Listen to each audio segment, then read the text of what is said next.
যখন মজলুমকে রক্ষা করার জন্য, জালেমের কালো হাতকে ভেঙে দেওয়ার জন্য জিহাদের প্রয়োজন হবে, জিহাদের ডাক আসবে, তখন জিহাদ ফি সাবিলিল্লাহর জন্য সকলেই প্রস্তুত থাকতে হবে, সাড়া দিতে হবে।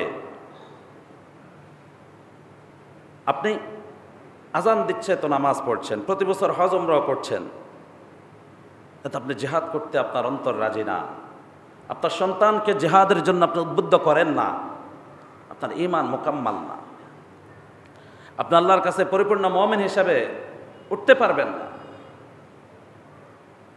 দুনিয়ার যত মানবতার গান গানওয়ালারা আছে, মানবতার স্লোগান দেনওয়ালারা যারা আছে, এরা প্রত্যেকেই দেখেন আজকে এত বছর পর্যন্ত ফিলিস্তিন যে নির্যাতিত হচ্ছে, নিপীড়িত হচ্ছে, এভাবে গণহত্যা হচ্ছে, নির্বিচারে মানুষকে, শিশুদেরকে, সিভিল মানুষদেরকে, সাধারণ মানুষদেরকে হত্যা করা হচ্ছে, যেটা যুদ্ধের একটা নিয়ম নীতি আছে, সব নিয়ম নীতি বহির্ভূত, এবং সকল নিষিদ্ধ বোমা বিস্ফোরণ করা হচ্ছে সেখানে। কিন্তু পৃথিবীর কোনো কাণ্ডারি কিছুই করতে পারে না। কেন করবে না? কারণ পৃথিবীতে মুসলিম ছাড়া যত গোষ্ঠী আছে, ইহুদি, নাসারা, খ্রিস্টান এবং মুশরিক, পৌত্তলিক যারা আছে, কোরআনের ঘোষণা মতে এরা সবাই মুসলমানদের চিরশত্রু। লাতাজিদান্না আশাদ্দান নাস আদাওয়াতাল লিল্লাযীনা আমানুল ইয়াহুদা ওয়াল্লাযীনা আশরাকু ওয়া লাতাজিদান্না আকরাবাহুম মাওয়াদ্দাতাল লিল্লাযীনা আমানুল লাযীনা ক্বালু ইন্না নাসারা। খ্রিস্টানরাও ইহুদিদের তুলনায় শত্রুতা আমি একটু কম করে, কিন্তু তারাও শত্রু। মুশরিক, পৌত্তলিক, ইহুদি, এই যে আমাদের পার্শ্ববর্তীতে যে নব্য ইসরায়েল তৈরি হয়েছে, সুযোগ পেলেই মুসলমানদেরকে নির্যাতন করে, বিভিন্ন উসিলায় মুসলমানদেরকে নির্যাতন করে। এই নির্যাতনগুলো এরা করে কারণ এরা মুসলমানদের চিরশত্রু। সুতরাং এদের সাথে মুসলমানদের মুক্তির পথ একটাই, জিহাদ ফি সাবিলিল্লাহ।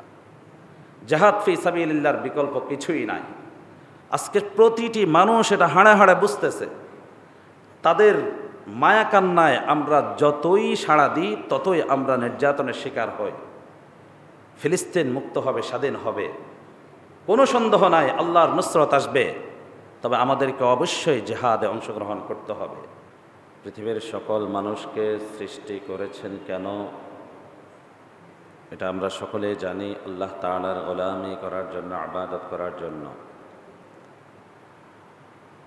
ওয়ামা খালাকাতুল জিন্না ওয়াল ইনসা ইল্লা লিয়াবুদুন। তো আল্লাহ সুবহানাহু ওয়া তাআলা পৃথিবীতে যত নাজ ও নিয়ামত আমরা দেখতে পাই, আসমান, জমিন,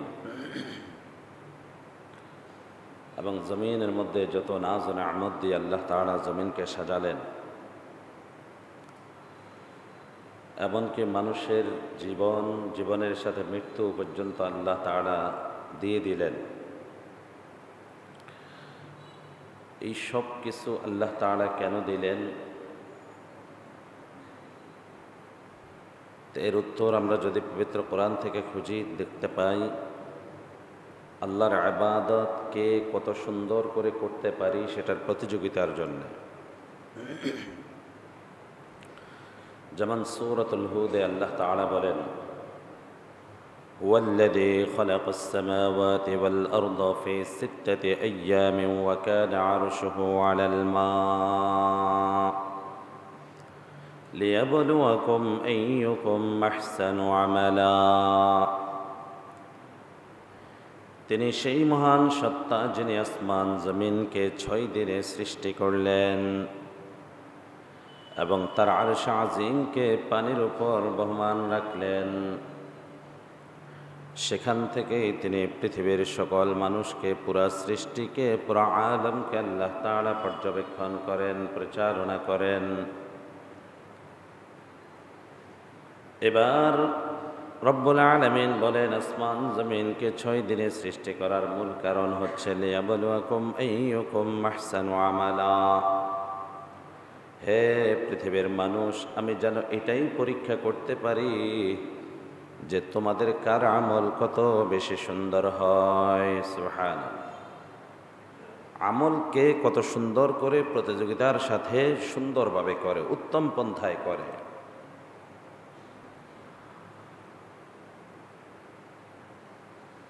ঠিক তেমনিভাবে আল্লাহ রাব্বুল আলামিন সূরাতুল কাহফের মধ্যে ইরশাদ করেন, ইন্না জাআলনা মা আলাল আরদি যিনাতাল লাহা লিনাবলুয়াহুম আইয়ুহুম আহসানু আমালা। নিশ্চয় এই জমিনের মধ্যে আল্লাহ তাআলা যত জিনাত সৃষ্টি করে দিয়েছেন, আকর্ষণীয় বস্তু সৃষ্টি করে দিয়েছেন, দুনিয়ার নদ নদী পাহাড় পর্বত, এগুলোর মধ্যে আল্লাহ তাআলার যত নাজ নিয়ামত আমার আপনার জন্য দিয়েছেন, হালাল রিজিকের ব্যবস্থা করে দিয়েছেন, গাছপালা তরলতার মধ্যে কত ধরনের ফল ফ্রুট আল্লাহ তাআলা দিলেন। আল্লাহ রাব্বুল আলামিন এই জমিনের কত চতুষ্পদ জন্তু আমাকে আপনার জন্য হালাল করে দিলেন। সমুদ্রের সমস্ত মৎস্যরাজিকে আল্লাহ তাআলা আমার আপনার জন্য হালাল করে দিলেন। এই দুনিয়াকে চন্দ্র সূর্য দিয়াও আল্লাহ তাআলা সাজাইলেন, তারকারাজি দিয়া সাজাইলেন। এই দুনিয়ার মধ্যে কত আকর্ষণীয় বস্তু মানুষের জন্য আল্লাহ তাআলা দিলেন। যত জিনাত আল্লাহ তাআলা দুনিয়ায় দিয়েছেন, কেন দিলেন এর উত্তর যদি আমরা খুঁজি তো আল্লাহ তাআলাই বলেন, লিনাবলুয়াহুম আইয়ুহুম আহসানু আমালা। দুনিয়ার সমস্ত জিনাত, সমস্ত নাজ নিয়ামত দেওয়ার উদ্দেশ্য একটাই, যেন তোমরা কে কত সুন্দর করে আমল করো তা আমি পরীক্ষা করতে পারি। সুবহানাল্লাহ। ঠিক তেমনি ভাবে সূরাতুল মুলকের মধ্যে আল্লাহ তাআলা বলেন, তাবারাকাল্লাযী বিয়াদিহিল মুলক ওয়া হুয়া আলা কুল্লি শাইইন কাদির الذي خلق الموت والحياة ليبلوكم أيكم أحسن عملا وهو العزيز الغفور। এই সূরার দ্বিতীয় আয়াতে আল্লাহ তাআলা আমাদেরকে চোখে আঙ্গুল দিয়ে দেখিয়ে দিচ্ছেন, বান্দা দুনিয়া সৃষ্টি করলাম, আসমান জমিন সৃষ্টি করলাম যেন আমলের প্রতিযোগিতা করো। দুনিয়ার সমস্ত নাজ নিয়ামত দিলাম যেন আমলের প্রতিযোগিতা করো। কিন্তু দুনিয়া পায়া তো আমার ইবাদত ভুলে গেলা, জীবনটা পায়া তো আমার ইবাদত ভুলে গেলা। আমলের কোনো খোঁজ খবর নাই, নামাজের খবর নাই, রোজার খবর নাই, সদকা খায়রাতের খবর নাই, ভালো কথার খবর নাই, সৎ কাজের আদেশের খবর নাই, অসৎ কাজের বারণের খবর নাই। তুমি দুনিয়ার স্বপ্নে বিভোর হয়ে আছো। তাই আল্লাহ বলেন, বান্দা দেখো আমি তোমাকে দুনিয়াতে শুধু হায়াত দিলাম তা না, আমি এই দুনিয়াতে তোমার জন্য হায়াতের সাথে সাথে মৃত্যুও তৈরি করে দিয়েছি। সুবহানাল্লাহ। বরং এই আয়াতের মধ্যে আল্লাহ তাআলা হায়াতের কথা পরে বললেন, প্রথমে মৃত্যুর কথা বললেন। আল্লাযী খালাকাল মাউতা ওয়াল হায়াতা, তিনি সেই মহান সত্তা যিনি মৃত্যু সৃষ্টি করলেন এবং হায়াতও সৃষ্টি করলেন। তো মৃত্যুর কথা আগেই জানিয়ে দিলেন যে বান্দা তুমি যে হায়াতের মধ্যে আছো, এই হায়াত তো চির হায়াত না, তুমি চিরঞ্জীব না, তোমাকে মৃত্যুর সাধা সাধন করতেই হবে। এই হায়াতের সাথে তোমার জন্য যে মৃত্যুটা আল্লাহ নির্ধারণ করে দিলেন, জীবনের অবসান করে দিলেন, জীবনের অন্তিম একটি পর্যায়ে তোমার জন্য সুনিশ্চিত চলে আসবে। তা আল্লাহ বলেন, এটাও কেন দিলাম, হায়াত মউত কেন দিলাম, লিনাবলুয়াকুম আইয়ুকুম আহসানু আমালা, যেন আমি পরীক্ষা করতে পারি তোমরা কে কত সুন্দর করে আমল করতে পারো। সুবহানাল্লাহ। তাহলে সব কিছুর মূল উদ্দেশ্য হচ্ছে আমল যেন সুন্দর হয়, আল্লাহ যেন সেটা পরীক্ষা করে আমাদেরকে পুরস্কৃত করতে পারেন। পরীক্ষার হলের মধ্যে স্টুডেন্টরা যে যত সুন্দর লিখবে, যত নিখুঁত লিখবে, যত নির্ভুল লিখবে, তার নাম্বার তত ভালো, তার কৃতিত্ব তত ভালো, তার কামিয়াবি তত ভালো। পুরা দুনিয়াটাকে আল্লাহ তাআলা দারুল ইমতিহান বানিয়েছেন, পরীক্ষার ঘর বানিয়েছেন। এই পুরা দুনিয়ার মধ্যে আল্লাহ তাআলা কাউকে সম্পদ দিয়া পরীক্ষা করেন, কাউকে সম্পদ না দিয়া পরীক্ষা করেন, কাউকে সুস্থ রেখে পরীক্ষা করেন, কাউকে অসুস্থতা দিয়া পরীক্ষা করেন। এক একজনকে এক একভাবে আল্লাহ তাআলা পরীক্ষা করেন। প্রতিটি মুহূর্তে আল্লাহ তাআলা পরীক্ষা করেন। কিন্তু আমরা 3টা সূরার 3টা আয়াত থেকে দুনিয়া, আসমান, জমিন এবং দুনিয়ার যত নাজ নেয়ামত এবং আমার আপনার জীবন মৃত্যু সৃষ্টির উদ্দেশ্য পেলাম যে সব নেয়ামত আল্লাহ দিয়েছেন যেন আমরা নেয়ামতের শুকরিয়া আদায় করি, ইবাদত, নেক আমল অত্যন্ত সুন্দরভাবে করি, এবং সে আমলটা যার যত সুন্দর হবে আল্লাহ তাআলা তাকে তত বেশি পুরস্কৃত করবেন, পরীক্ষিত করবেন, তত বেশি জাযা দিবেন, তত বেশি কামিয়াব সে হবে।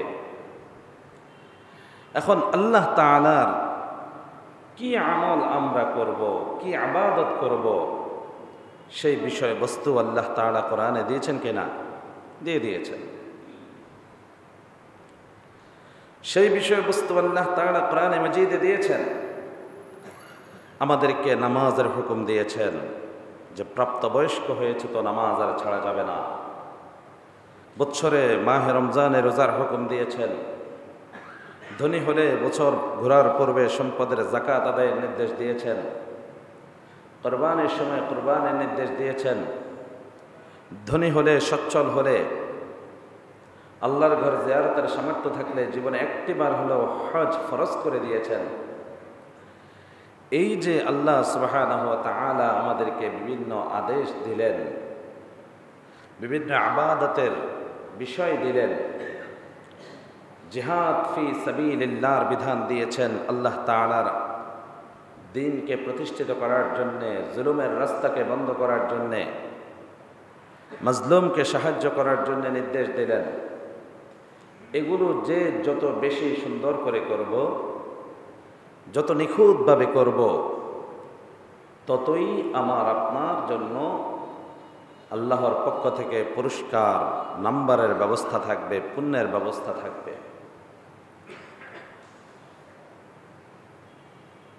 তো এই ফরজ ইবাদত যেগুলো আল্লাহ তাআলা আমাদেরকে ফরজ করে দিয়েছেন, সেগুলো আদায় করতে গেলে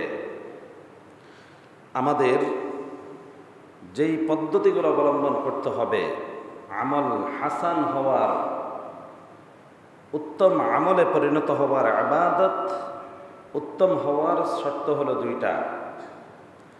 একটা হচ্ছে বিইমতিসালি আওয়ামিরিল্লাহ, বিইমতিসালি সুন্নতি রাসূলিল্লাহ, আল্লাহর নবীর সুন্নাত অনুসারে করা। আর 2 নম্বর খালিসান আনিশ শিরক, শিরিক থেকে মুক্ত হওয়া। আমল যদি শিরিক থেকে মুক্ত হয় এবং নবীর সুন্নাত মতো হয়, তখন আমলটা আহসান হয়ে যায়। আর আমল যখন আহসান হয়ে যাবে তখন আল্লাহ তাআলা সেটাকে কবুল করে নেবে। সুবহানাল্লাহ। যদি আমলটা খালিস আনিশ শিরক না হয়, শিরিক মুক্ত না হয়, তাহলে এই আমল আল্লাহ তাআলা কবুল করবেন না। সব তরিকা নবীজি থেকে আছে। এখন যদি আমাদের এই নামাজ পড়া নবীর সুন্নাত মতো না হয়, নিজের মন মতো হয়, তাহলে এই নামাজ আল্লাহ কবুল করবেন না।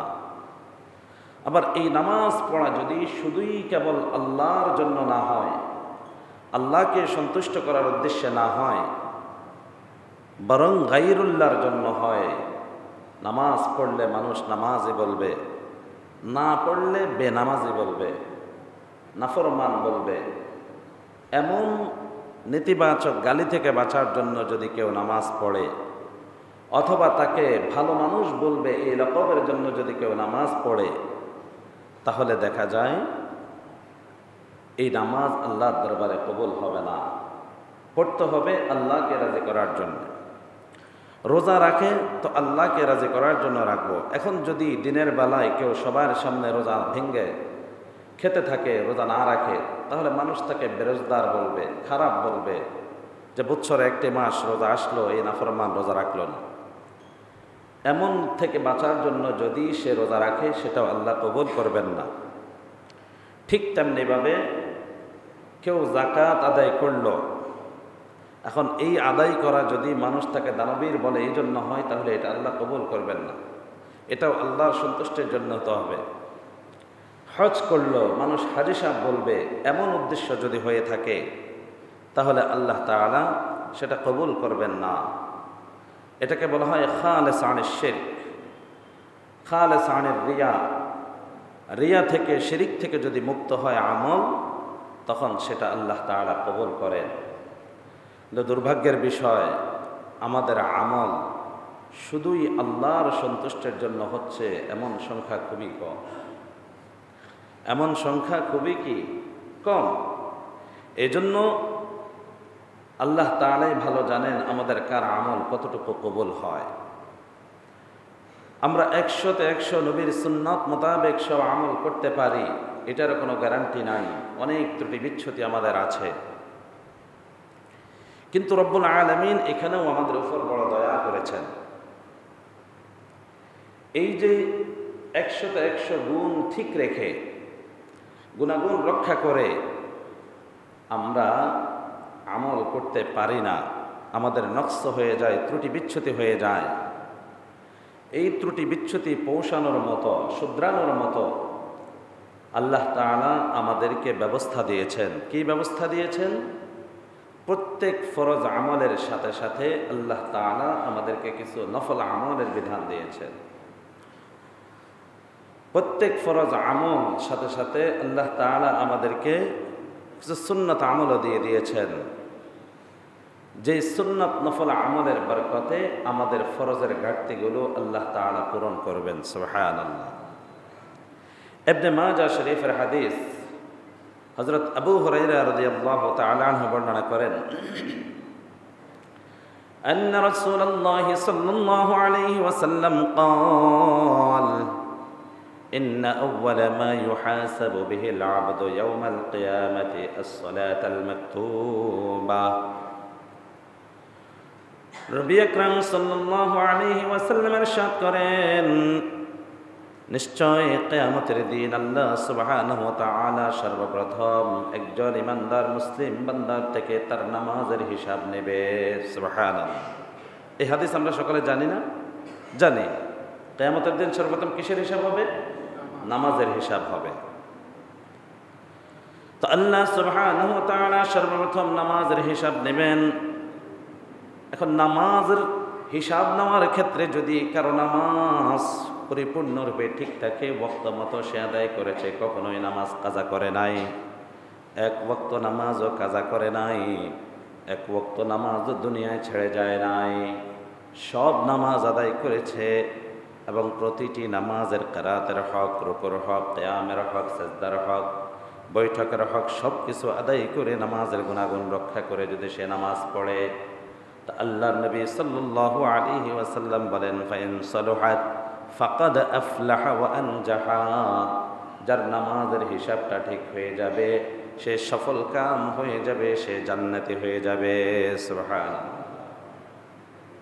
ফাইন তাম্মাহা ফাকাদ আফলাহা ওয়া আনজাহা। যদি নামাজের হিসাবের মধ্যে পরিপূর্ণরূপে তার ঠিক হয়ে যায়, সে সফল কাম, সে জান্নাতি। হ্যাঁ, ওয়া ইন ফাসাদাত ওয়া ইন খাসিরাত। যদি নামাজের হিসাবের মধ্যে ত্রুটি বিচ্ছুতি লক্ষণীয় হয়, যদি নামাজের মধ্যে কাজা পাওয়া যায়, নামাজ ছেড়ে দিয়েছে এমন ওয়াক্ত পাওয়া যায়, নামাজের ত্রুটি বিচ্ছুতি থাকে, খুশু খুজুর কমতি থাকে, এমন অনেক কিছুই থাকে, তখন আল্লাহ রাব্বুল আলামিন ফেরেশতাদেরকে বলবেন, উনজুরু হাল লাহু মিন তাতাওয়ু। হে ফেরেশতারা, দেখো আমার বান্দার আমলের মধ্যে নফল সুন্নাতের আমল আছে কিনা দেখো। সুবহানাল্লাহ। উনজুরু হাল লাহু মিন তাতাওয়ু। তার নফল আবাদত আছে কিনা, নফল আমল আছে কিনা তোমরা তা দেখো। যদি তার নফল আমল এবং নফল সুন্নত আমল থাকে, উকমিলাতিল ফরিয়দাতু বিহা, তার ফরজের ত্রুটি বিচ্ছুতিগুলো এই নফল দ্বারা তুমি পরিপূর্ণ করে ফেলো। সুবহানাল্লাহ। সুন্নতগুলো দ্বারা ফরজের ত্রুটি বিচ্ছুতিটা দূর করে দাও, ফরজটাকে পরিপূর্ণরূপে ঠিক করে দাও। সুবহানাল্লাহ। কত বড় মর্যাদা, কত বড় দয়া। এবার বড় আফসোসের বিষয় আমাদের তাদের জন্য, আমরা যারা আল্লাহ তো হাসরের মাঠে ফরজের হিসাব নেবে, সুন্নতের হিসাব তো নেবেন না, নফলের হিসাব তো নেবেন না। এইভাবে স্লোগান দিয়া সুন্নতের কোনো গুরুত্বই যাদের মধ্যে নাই, তা আপনি বুকে হাত রেখে গ্যারান্টি দিয়ে বলতে পারবেন যে আপনার প্রতিটি নামাজ ঠিক আছে, আপনার প্রতিটি রোজা ঠিক আছে, আপনার প্রতিটি সদকা ঠিক মতো হয়েছে, যাকাত আদায় 100তে 100 হয়েছে, আপনার কোরবানিটা 100তে 100 হয়, আপনার হজ পালনটা 100তে 100 গুণ রক্ষা করে হয়েছে, কোনো ত্রুটি বিচ্ছুতি হয় নাই, কোনো ভুলভ্রান্তি হয় নাই, আপনার চোখের হেফাজত, নজরের হেফাজত সব কিছু ঠিকঠাকভাবে আছে, নামাজের মধ্যে খুশু খুজু ঠিকভাবে ছিল, আমর বিল মারুফ সৎ কাজের আদেশ, ওয়ান্নাহি আনিল মুনকার অসৎ কাজের নিষেধ, জিহাদ ফি সাবিলিল্লাহর আমল 100তে 100 আপনার ঠিক ছিল। এই সব কিছু কে বুকে হাত দিয়ে বলতে পারবেন যে আমার সব ঠিক আছে, সুতরাং আমার নফলের জরুরত নাই, সুন্নতের জরুরত নাই, আমি ফরজটা ঠিকভাবে আদায় করব, আমি পার হয়ে যাব? এই সুযোগটা কেউ পাবো না, কেউ এই দাবিও করতে পারবে না। কারণ শয়তান আমাদেরকে পদে পদে, কদমে কদমে, রন্দে রন্দে ধোঁকা দিচ্ছে, এবং সেই ধোঁকায় পড়ে আমাদের ইবাদত বিনষ্ট হচ্ছে, কোনো সন্দেহ নাই। এই জন্য আমাদের প্রতিটি ফরজ নামাজের সাথে সুন্নতের আমল আছে, যেগুলোর গুরুত্ব অনেকের মধ্যে নাই। সুন্নতে মুআক্কাদা যেমন আছে, সুন্নতে জায়দাও আছে, এবং আমাদের ফরজ রোজার সাথে নফল রোজারও বিধান আছে। যেমন এখন 6 রোজার আমল শাওয়াল মাসে আলহামদুলিল্লাহ অনেকে হয়তো পরিপূর্ণ করে ফেলেছেন, অনেকেই করেন নাই বা শুরু করেছেন। কিন্তু এই যে নফল আমল, প্রত্যেক ফরজের মতো করে নফল আমল আল্লাহ দিয়েছেন, এর দ্বারা মূলত আমার আপনার ফরজের ঘাটতি পূরণের আল্লাহ তাআলা রাস্তা করে দিয়েছেন। সুম্মা ইয়াকুনু সাইরু আমালিহি মিনাল ফরিদাতি আলা কাযালিক, হাদিসের শেষাংশে আল্লাহর নবী বলেন, নামাজের যেমন ফরজের ঘাটতিটা নফল নামাজ দ্বারা আল্লাহ তাআলা পূরণ করবেন, ঠিক তেমনিভাবে অন্যান্য সমস্ত আবাদত, ফরজ আবাদতগুলোর ঘাটতি আল্লাহ তাআলা নফলের দ্বারা পূরণ করে দিবেন। সুবহানাল্লাহ। এই জন্য মাহে রমজানের রোজা, একটি মাস আমরা সিয়াম সাধনা করলাম, কিন্তু আমাদের চোখের হেফাজত হয় নাই, আমাদের জবানের হেফাজত হয় নাই। আমরা রোজা রেখেছি তো রোজার গুণাগুণ পরিপূর্ণভাবে রক্ষা করতে পারি নাই, আমাদের অনেক ত্রুটি বিচ্ছুতি আছে। এখন যদি আমরা প্রতি মাসে 3টা দিন রোজা রাখি, সারা বছর প্রতি মাসে 3টা দিন আইয়ামে বীজের রোজা রাখি, 13, 14, 15 তারিখের রোজা রাখি, আইয়ামে বীজের রোজা রাখার সওয়াব তো আমরা পাবই, সাথে সাথে যেই ঘাটতিগুলো ফরজ হয় সেটাও পূরণের ব্যবস্থা হয়ে যায়। আবার আল্লাহর নবী সাল্লাল্লাহু আলাইহি ওয়াসাল্লাম মাহে শাওয়ালের রোজা সংক্রান্ত, 6 রোজার সংক্রান্ত বললেন, মান সামা রমাদান থুম্মা আতবাহু সিত্তাম মিন শাওয়াল ফাকান্নামা সামা আদ-দাহর কুল্লাহ।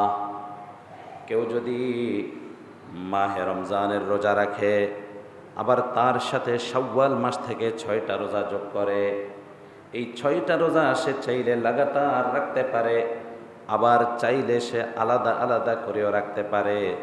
কিন্তু শাওয়াল মাসের মধ্যেই যদি কেউ 6টা রোজা যোগ করে, অর্থাৎ 6টা রোজা সে রাখে, নবীজি বলেন ফাকান্নামা সামা আদ-দাহর কুল্লাহ, মনে হয় যেন সে পুরা বছরেই রোজা রাখলো।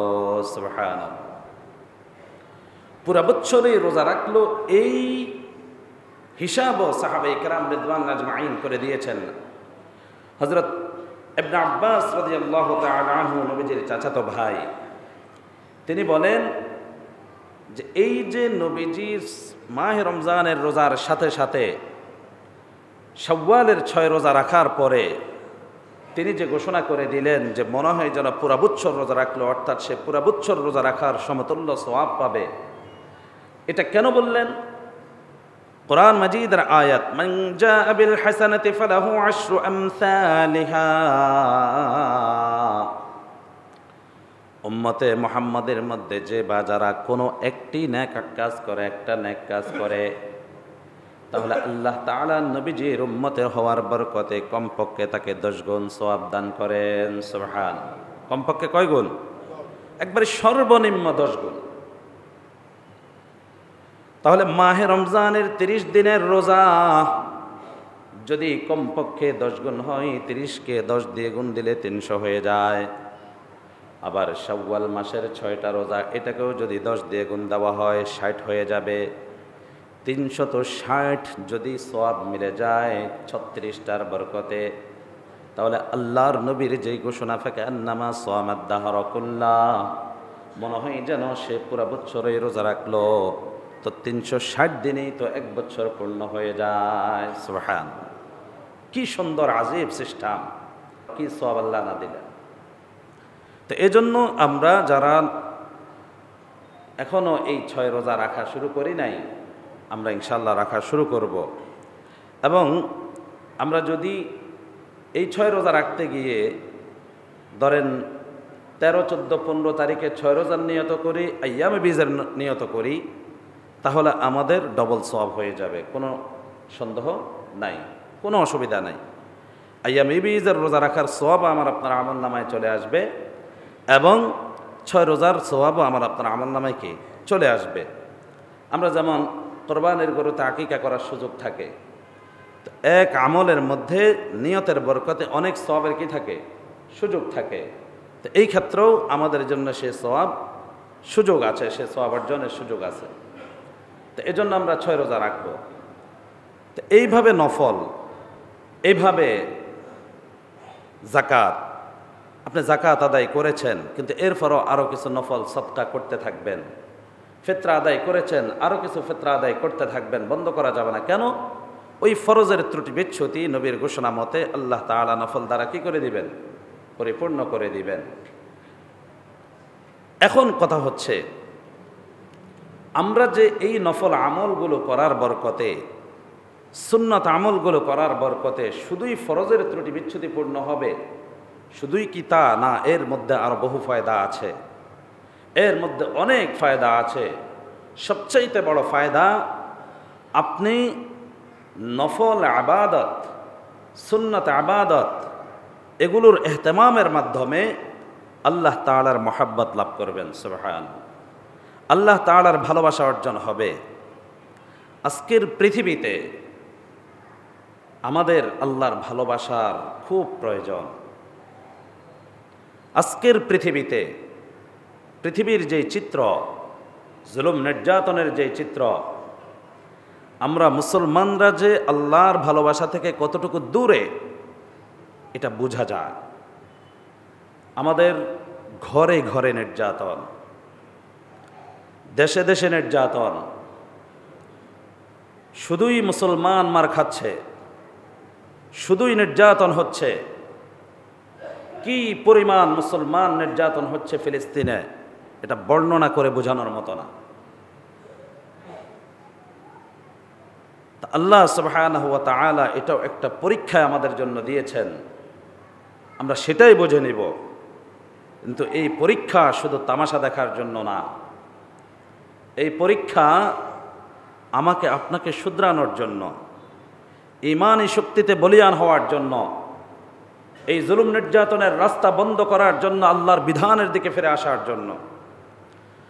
হার ফরজ আবাদতের পরিত্রাণের ব্যবস্থা আল্লাহ রেখেছেন, রোজার ব্যবস্থা রেখেছেন, নামাজের ব্যবস্থা রেখেছেন। কিন্তু এই যে জিহাদ ফি সাবিলিল্লাহর বিধান আল্লাহ দিলেন, জলমকে রুখে দেওয়ার দায়িত্ব আমাকে আপনাকে দিলেন, মাজলুমের পক্ষে দাঁড়ানোর আমাকে আপনাকে দায়িত্ব দিলেন, আমরা যে সেটা করি না, এটা কিভাবে মুছবো বলে? এটার ক্ষতিপূরণ কিভাবে হবে?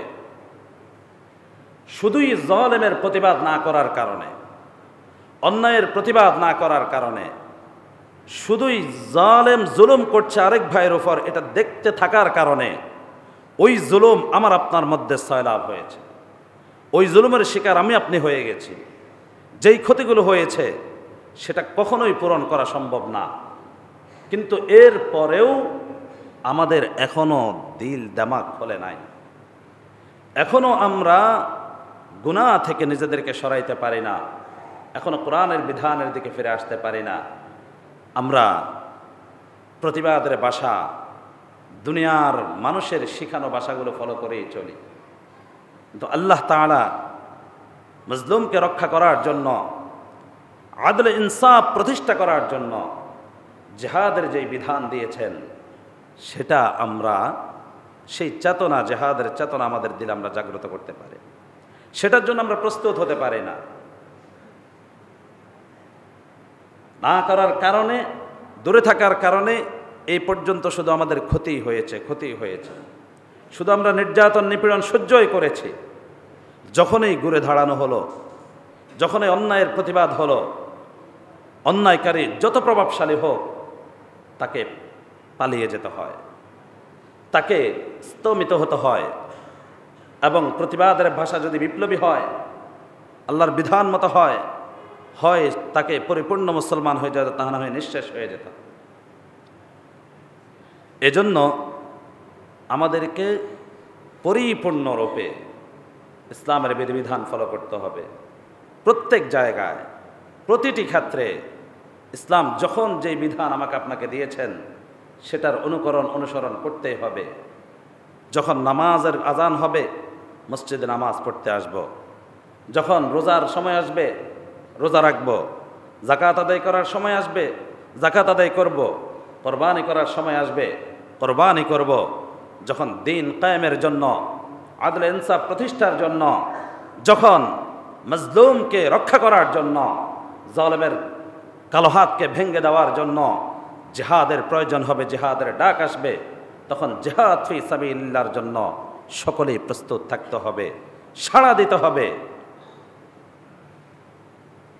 আপনি আজান দিচ্ছে তো নামাজ পড়ছেন, প্রতি বছর হজ উমরা করছেন, এতে আপনি জিহাদ করতে আপনার অন্তর রাজি না, আপনার সন্তানকে জিহাদের জন্য আপনি উদ্বুদ্ধ করেন না, আপনার ঈমান মোকাম্মাল না, আপনি আল্লাহর কাছে পরিপূর্ণ মুমিন হিসাবে উঠতে পারবেন না। দুনিয়ার যত মানবতার গানওয়ালারা আছে, মানবতার স্লোগান দেনওয়ালারা যারা আছে, এরা প্রত্যেকেই দেখেন আজকে এত বছর পর্যন্ত ফিলিস্তিন যে নির্যাতিত হচ্ছে, নিপীড়িত হচ্ছে, এভাবে গণহত্যা হচ্ছে, নির্বিচারে মানুষকে, শিশুদেরকে, সিভিল মানুষদেরকে, সাধারণ মানুষদেরকে হত্যা করা হচ্ছে, যেটা যুদ্ধের একটা নিয়ম নীতি আছে, সব নিয়ম নীতি বহির্ভূত, এবং সকল নিষিদ্ধ বোমা বিস্ফোরণ করা হচ্ছে সেখানে। কিন্তু পৃথিবীর কোনো কাণ্ডারি কিছুই করতে পারে না। কেন করবে না? কারণ পৃথিবীতে মুসলিম ছাড়া যত গোষ্ঠী আছে, ইহুদি, নাসারা, খ্রিস্টান এবং মুশরিক, পৌত্তলিক যারা আছে, কোরআনের ঘোষণা মতে এরা সবাই মুসলমানদের চিরশত্রু। লাতাজিদান্না আশাদ্দান নাস আদাওয়াতাল লিল্লাযীনা আমানুল ইয়াহুদা ওয়াল্লাযীনা আশরাকু ওয়া লাতাজিদান্না আকরাবাহুম মাওয়াদ্দাতাল লিল্লাযীনা আমানুল্লাযীনা ক্বালু ইন্না নাসারা। খ্রিস্টানরাও ইহুদিদের তুলনায় শত্রুতা আমি একটু কম করে, কিন্তু তারাও শত্রু। মুশরিক, পৌত্তলিক, ইহুদি, এই যে আমাদের পার্শ্ববর্তীতে যে নব্য ইসরায়েল তৈরি হয়েছে, সুযোগ পেলেই মুসলমানদেরকে নির্যাতন করে, বিভিন্ন উসিলায় মুসলমানদেরকে নির্যাতন করে। এই নির্যাতনগুলো এরা করে কারণ এরা মুসলমানদের চিরশত্রু। সুতরাং এদের সাথে মুসলমানদের মুক্তির পথ একটাই, জিহাদ ফি সাবিলিল্লাহ। জিহাদ ফি সাবিলিল্লাহর বিকল্প কিছুই নাই। আজকে প্রতিটি মানুষ এটা হাড়ে হাড়ে বুঝতেছে। তাদের মায়া কান্নায় আমরা যতই সাড়া দিই ততই আমরা নির্যাতনের শিকার হই। ফিলিস্তিন মুক্ত হবে, স্বাধীন হবে, কোনো সন্দেহ নাই, আল্লাহর নুসরত আসবে। তবে আমাদেরকে অবশ্যই জিহাদে অংশগ্রহণ করতে হবে। আল্লাযীনা ইউজাহিদুনা ফী সাবিলিল্লাহি বিআমওয়ালিকুম ওয়া আনফুসিকুম। আল্লাহ তাআলা কোরআনের বহু আয়াতে নফস এবং সম্পদ উভয়ের মাধ্যমে জিহাদ ফী সাবিলিল্লাহ করতে নির্দেশ দিয়েছেন। ওই নির্দেশ মান্য করতে হবে। ওয়া'ইদ্দু লাহুম মাসতাতা'তুম মিন কুওয়াতিন ওয়া মিন রিবাতিল খাইলি তুরহিবুনা বিহি আদুওয়াল্লাহি ওয়া আদুওয়াকুম।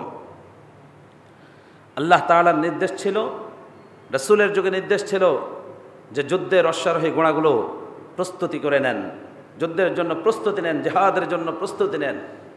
বর্তমান যুগে আমাদের যুদ্ধের যে সরঞ্জাম, যে যুদ্ধ বিমান, যে মিসাইল, সেগুলোর প্রস্তুতি নিতে হবে। বর্তমানে জিহাদের প্রস্তুতি মানে জিহাদের যে সরঞ্জাম প্রয়োজন সেগুলোর প্রস্তুতি নিতে হবে। তারা সেগুলো দিয়ে আমাদের নিরীহ মানুষদেরকে মারবে আর বলবে সন্ত্রাস দমন করে। আবার আমরা প্রতিবাদের জন্য সেগুলো হাতে তুলে নিলে তারা সেটা বলবে যে আমরা সন্ত্রাসী হয়ে যায়।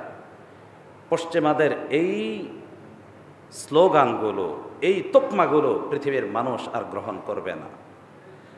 আমাদের মুসলমানদেরও প্রত্যেকের দিল দামাগ খোলা চায়। অনেক ইংরেজি শিক্ষিত মানুষের এখনও চোখ খোলে নাই।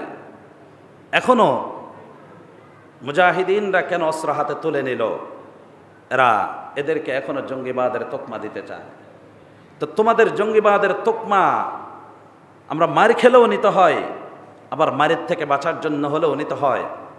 তোমাদের তোকমার প্রতি আমাদের কোনো পরোয়া নাই। আমরা আল্লাহর বিধান জিহাদ ফি সাবিলিল্লাহর উপর অটুট অবিচল থাকবে ইনশাআল্লাহ। প্রত্যেকেই নিজেদের থেকে নিজের সন্তানাদি সকলকে বর্তমানে জিহাদ ফি সাবিলিল্লাহর উপর তালকিন করতে হবে, চেতনা জাগ্রত করতে হবে। ইনশাআল্লাহ পৃথিবীর কোথাও জুলুম থাকবে না, সবখানে ইসলামের পতাকা উড্ডীন হবে, সব জায়গায় ইসলামের পতাকা উড্ডীন হবে, সব জায়গায় ইসলামের বিজয় পতাকা দেখবেন, কালেমার পতাকা পথ করে উঠছে দেখবেন ইনশাআল্লাহ। আল্লাহ যদি আমাদেরকে তৌফিক দান করা হয় তো আমাদের মাধ্যমে সেটা দেখবেন, আমাদের হায়াতের মধ্যে সেটা আল্লাহ আমাদেরকে দেখার তৌফিক দান করুন বলে আমিন। তো ফরজ বিধানগুলোর সাথে সাথে আল্লাহ তাআলা নফল বিধান দিয়েছেন। নফল বিধানের আমল করলে আল্লাহর ভালোবাসা পাওয়া যায়। আল্লাহর ভালোবাসা আমাদের জন্য বড় প্রয়োজন। কেন প্রয়োজন? বুখারীর একটা হাদিস বলে আলোচনা শেষ করছি। আল্লাহর নবী সাল্লাল্লাহু আলাইহি সাল্লাম বলেন, মান আদা লি ওয়ালিয়ান ফাকাদ আযানতুহু বিল হারব। আমার কোনো ওলির, আমার কোনো বন্ধুর যদি কেউ বিরোধিতা করে তাহলে আমি তার বিরুদ্ধে যুদ্ধ ঘোষণা করি। এটা আল্লাহ তাআলা বলেন হাদিসে কুদসির মধ্যে। এরপর আল্লাহ বলেন, ওয়ামা তাকাররাবা ইলাইয়া আবদি হাত্তা আহবাবতুহু বিন নওয়াফিল। আমার বান্দা আমার নিকটবর্তী হওয়ার জন্য সবচাইতে উত্তম আমল হচ্ছে নফল আমল, সুন্নাত আমল। সে নফল আমলের ইহতিমাম করতে করতে এমন হয়ে যায় হাত্তা আহবাবতুহু হাত্তা উহিব্বাহু, আমি তাকে ভালোবাসতে শুরু করি। যে কান্দার আসে শুনে, ওয়াবাসরাহুল্লাযী ইউবসিরু বি, আমি তার সেই চোখ হয়ে যায় যে চোখ দ্বারা সে দেখে। ওয়াদাহুল্লাতী ইয়াবতিশু বিহা, আমি তার সেই হাত বনে যায় যে হাত দ্বারা সে ধরে। ওয়ারিজলাহুল্লাতী ইয়ামশি বিহা, আমি তার সে পা বনে যায় যে পা দ্বারা সে চলে। অর্থাৎ আল্লাহ তাআলা যাকে ভালোবাসা শুরু করে তার চোখ দ্বারা শুধু সে আল্লাহ যা ভালো দেখতে বলেছেন সেটাই দেখে, খারাপ কিছু আর দেখে না। তার কান দ্বারা সে ভালোটাই শুনে, খারাপ কিছু শুনে না। তার হাত দ্বারা সে ভালো কাজেই করে, হ্যাঁ, অন্যায়ের প্রতিবাদ করে, জিহাদের কাজ করে, আলায়ে দ্বীনের কাজ করে, ইকামতে দ্বীনের কাজ করে, অন্য কিছু সে করে না, জুলুম করে না। ওয়ারিজলাহ, তার পা দ্বারা সে তাই করে, সেই পথেই চলে, যে পথে চলতে আল্লাহ নির্দেশ দিয়েছেন সেটাই করে। এই অবস্থার মধ্যে যদি এই বান্দা আল্লাহ তাআলা বলেন, ইন সাআলানি লাউতিয়ান্নাহু, সে আমার কাছে যা চাইবে আমি তাকে তাই দান করব। যা চাইবে তাই দান করব। ওয়ালা ইন ইস্তাআদানি লাউঈদান্না, আর যদি আমার থেকে ফানা চায়, মুক্তি চায়, আমি অবশ্যই মুক্তি দান করব। আজকে ফিলিস্তিনের মুক্তি আমরা সবাই চাই, আল্লাহর কাছে কত দোয়া করি।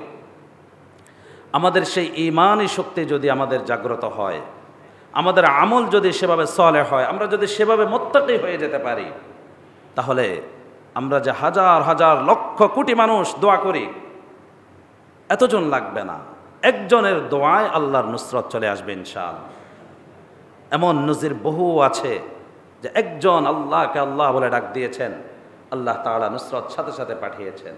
আল্লাহ তাআলা আমাদের সকলকে বুঝার এবং আমল করার তৌফিক দান করুন।